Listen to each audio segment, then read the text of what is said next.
You ask Tiger to solve. This deals with linear equations with one unknown. The final result is x equals -1. Let's solve it step by step.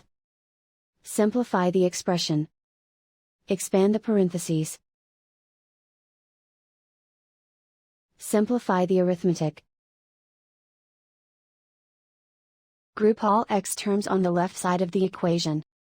Subtract 9x from both sides. Group like terms. Simplify the arithmetic.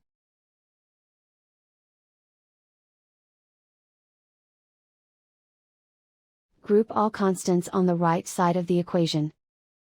Add 6 to both sides. Simplify the arithmetic.